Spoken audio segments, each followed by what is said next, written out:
Hi friends, ఈ వారం మన కథ నందనవనం నవల్లోని 6వ భాగం.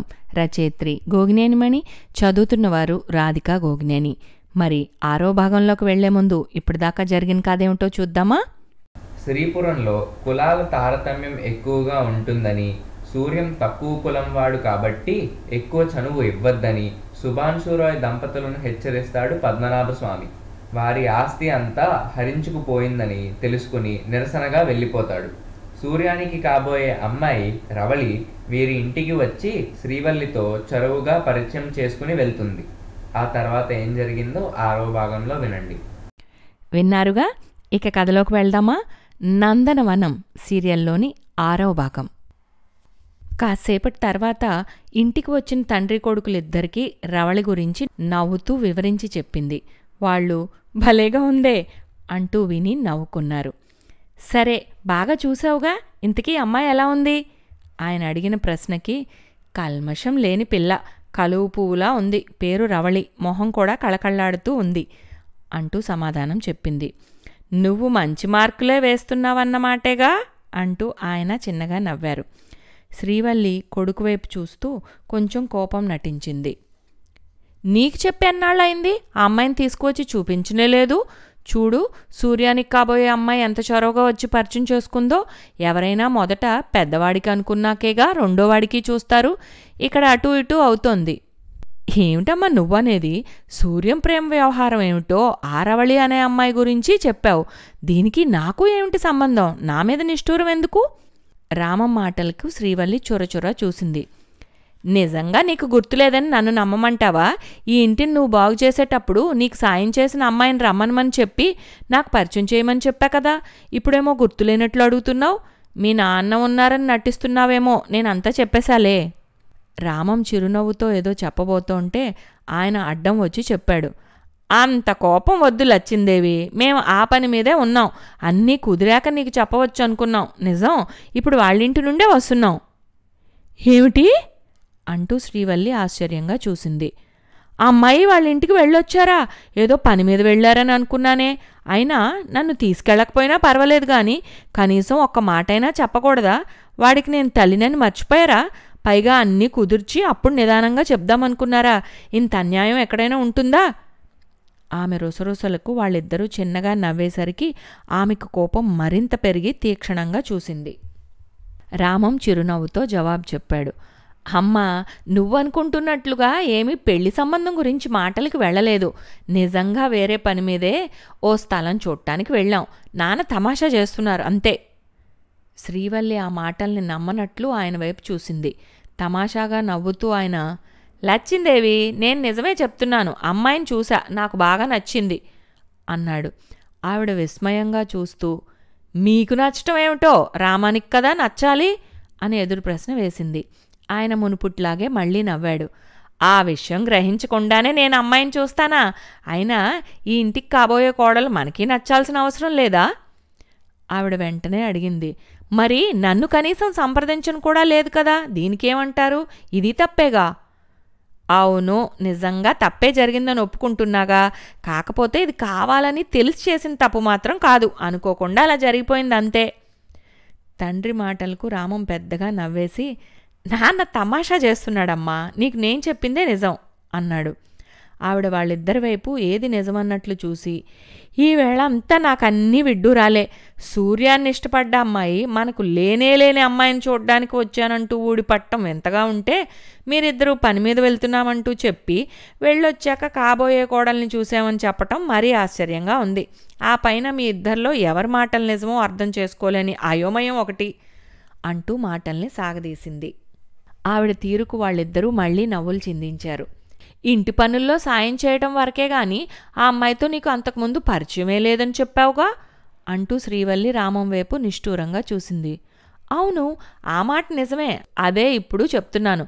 అప్పుడు నువ్వు వెంటనే ఫోన్ చేసి రమ్మనమని చెప్పాల్సిన అవసరం లేదని, నిదానంగా చెప్పచ్చులే అని అన్నావా లేదా? నువ్వు గుర్తు చేసినప్పుడు చూద్దాంలే అని నేను ఊరుకుంటే ఇప్పుడు నా మీదే నిష్ఠూరం వేస్తున్నావు.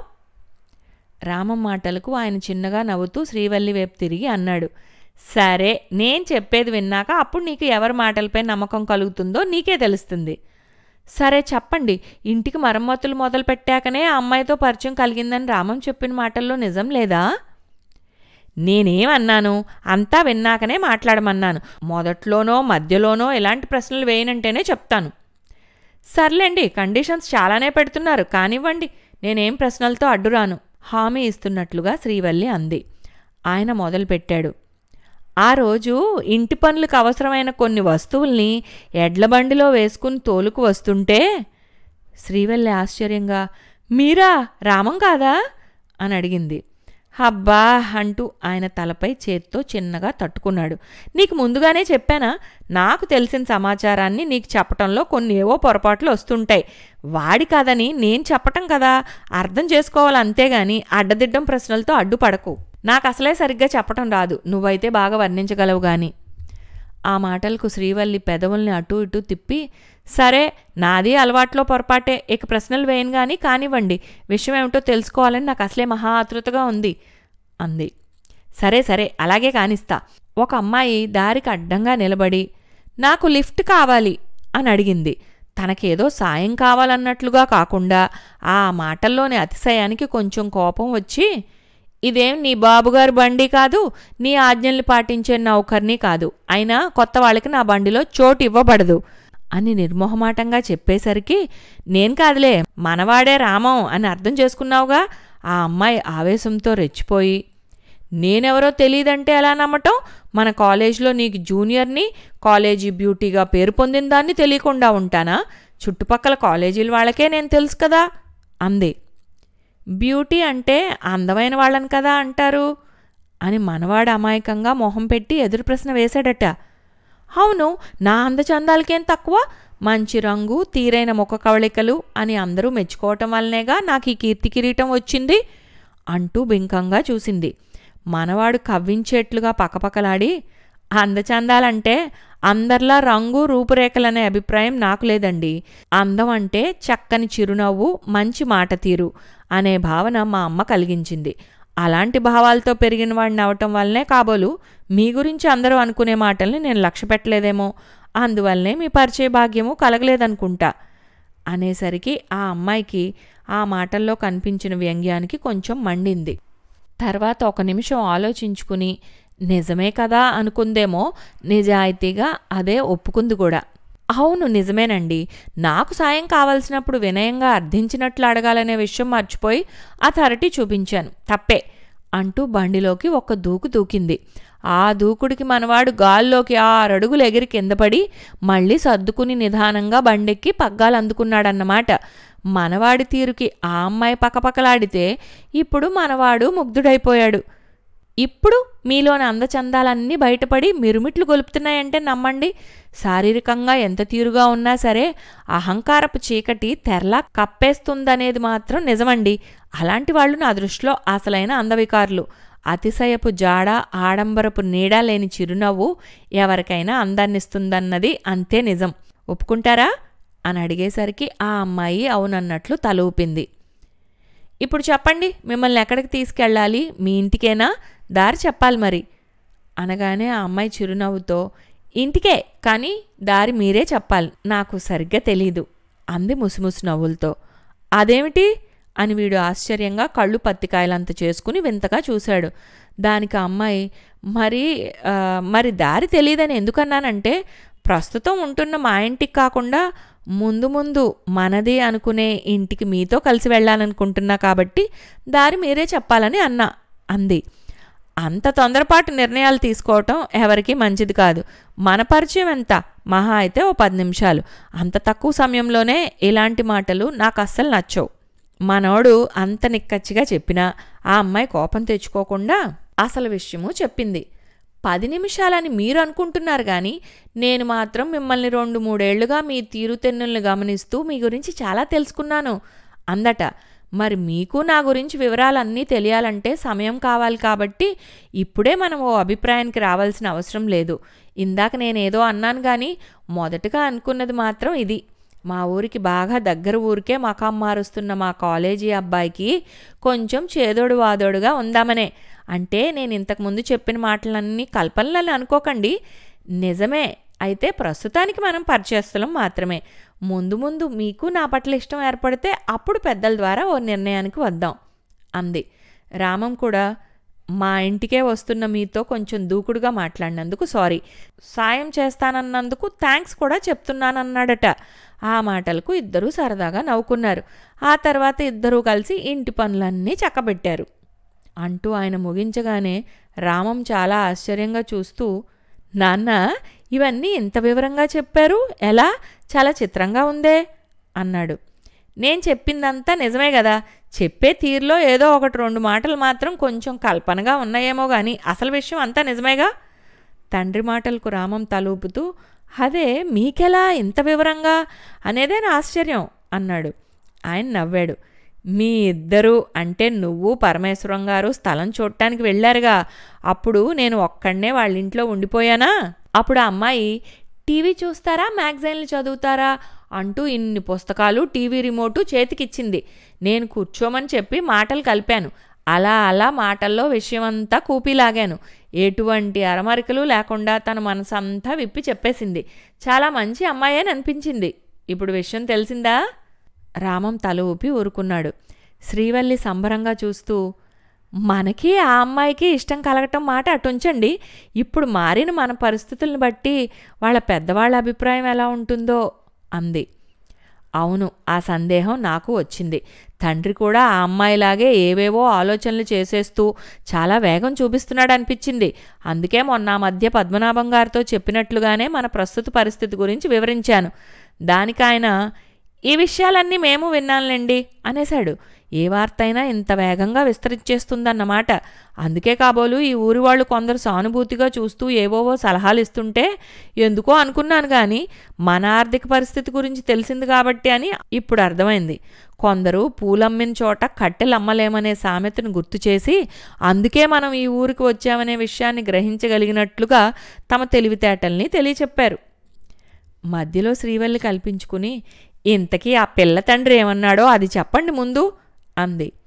నీకు కాబోయే కోడలికి మళ్ళీ కొంచెం తొందర ఎక్కువే. ఆ అమ్మాయి మన ఇంటికి వచ్చేనా అని మాటల మధ్య 1-2 సార్లు అడిగితే నేను అంత తొందర పనికిరాదు, అన్నింటికీ ఓ పద్ధతి అంటూ ఉంటుంది అని చెప్పాను. శ్రీవల్లి కళ్ళింత చేసుకుని, నిజమా? అలా అడిగిందా? మీ మాటలకు జవాబు ఏం చెప్పింది అని అడిగింది. ఆయన చిన్నగా నవ్వాడు. ఈ రోజుల్లో ఎడ్లబండి నడకలాంటి పనులు లాభం లేదండి. రాకెట్లా వేగంగా దూసుకుపోవటంలోని మజా కూడా తెలుసుకోగలగాలి అని అంది. ఎడ్లబండి ప్రయాణంలోనూ ఓ విధమైన ఆనందం, ఆహ్లాదం ఉన్నాయి. నిదానమే ప్రధానమనే సామెత అందుకే పుట్టి ఉంటుంది. అలాగే రాకెట్ వేగంలోనూ ఇంకో రకమైన ఉల్లాసం, ఉత్తేజం ఉండొచ్చు.